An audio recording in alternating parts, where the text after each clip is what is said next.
So today we are going to show you how to install Ubuntu in your device. So basically I have Windows 11 already installed in my device. So I'll make it dual boot for that. So for that I have a pen drive. You can see that is 16 GB, and I have already installed it. The Ubuntu ISO file already there, and I'm already make it as dual boot pen drive. So after that, you can see there is a Ubuntu file. You can download it from their official site, that is Ubuntu 20.04. that is the latest version. So you can press the download button here, download for desktop, accept and visit to and then you can see download Ubuntu option will be there. So 22.04 is the latest version, but I will not install 22.04 because that is not stable. So here you can download the ISO file, and then using the Rufus software you can make the you can make the pen drive bootable.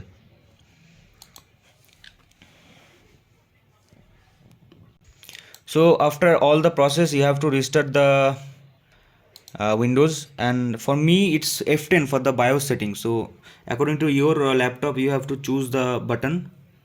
So for me the BIOS setting is F10, so it's now restarting. So after that you have to click the F10.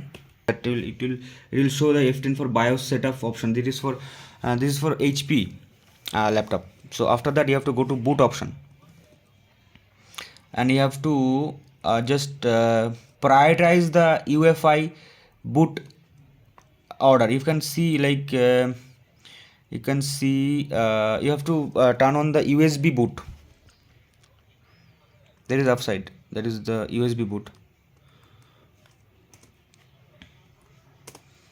Yeah, so now we can access that. Now we can access the USB flash driver or USB hard disk and USB CD driver. So basically I have the USB hard disk option, so I'll prioritize the USB hard disk option to the upside of OS boot manager. So it will first boot the USB hard disk.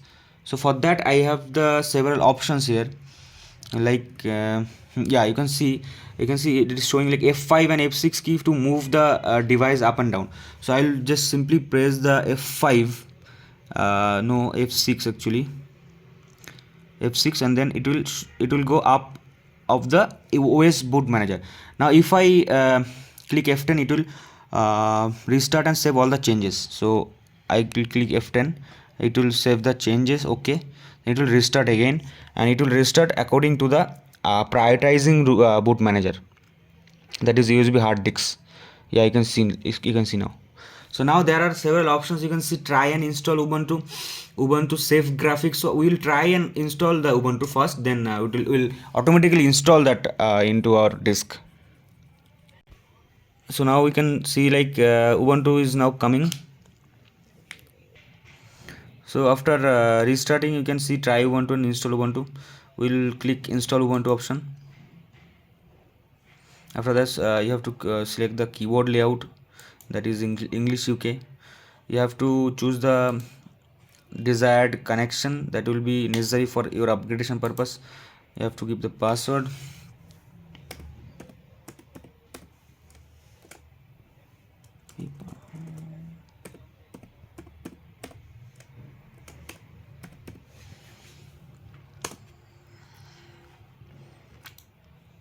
It's now connected.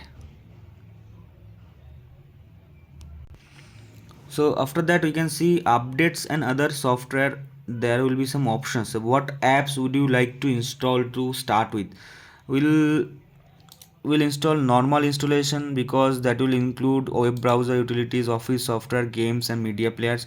And in the other options we'll select download updates while installing Ubuntu, because we'll already selected the network connection, so it will update and install Ubuntu. It will be more beneficial for us. Then I have to click the continue option. So there will be three options, that is very important for us to choose. This computer currently has Windows boot manager on it, so I am making it dual boot. So would you like to do that? Is The first option is install Ubuntu alongside Windows Manager, and then erase that ticks and install Ubuntu. So I'll choose the second last option, because something else, because you can create and customize according to your need, how much like GB you want. According to that, it will partition for the Ubuntu. Then you have to click the continue. So here there is some important file creation you have to make to create the Ubuntu operating system, because Ubuntu takes two things from you, that is for free space, that will be the allocation partition for the Ubuntu portion. I have created 21 GB for that. That is, you can see here, that is the free space called 21.04 MB, that is 21 GB around.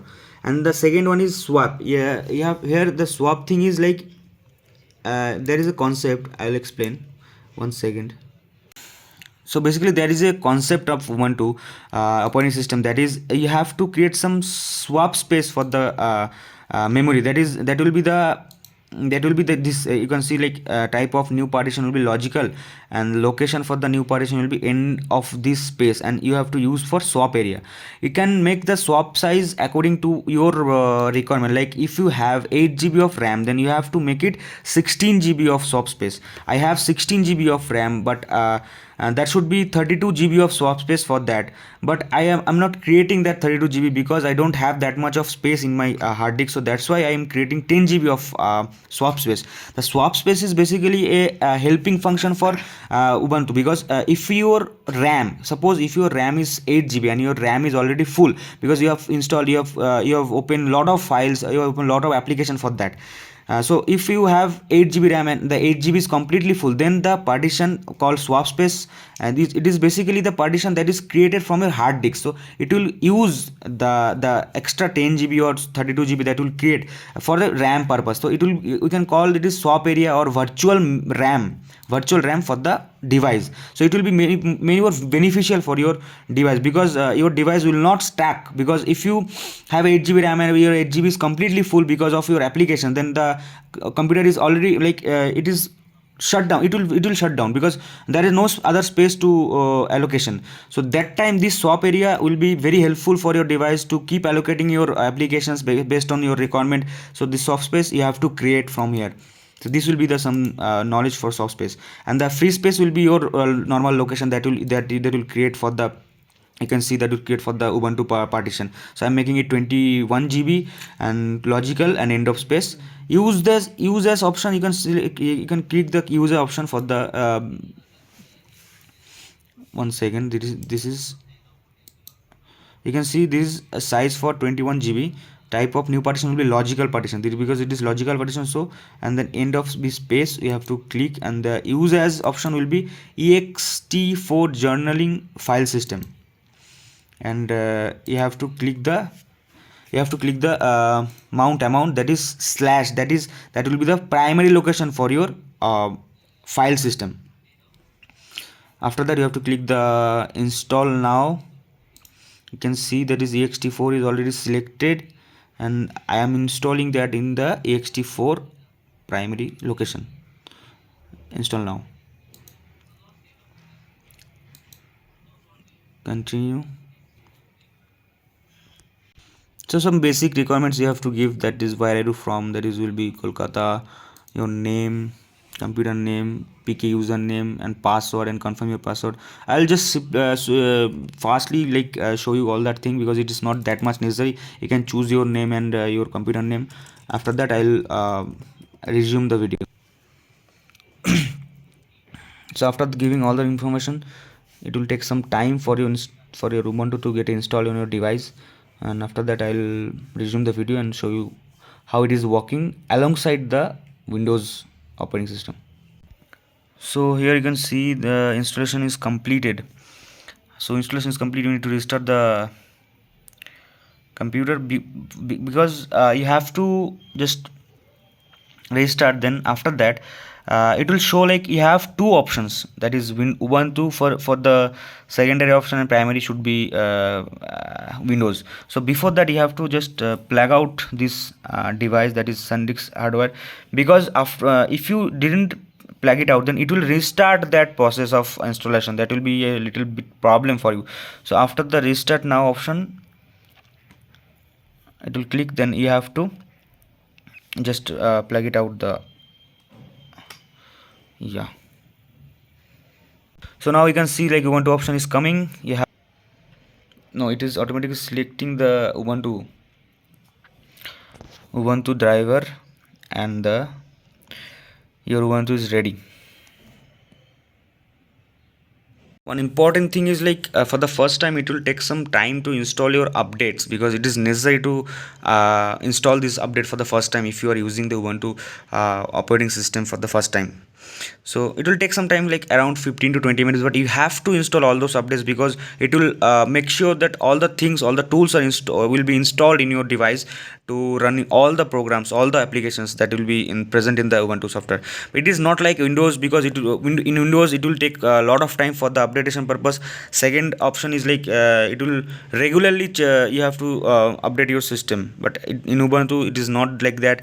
For the first time or in the quarterly basis, it will show your installation update will be pop up. So it is really handy for using for a programmer to use Ubuntu operating system.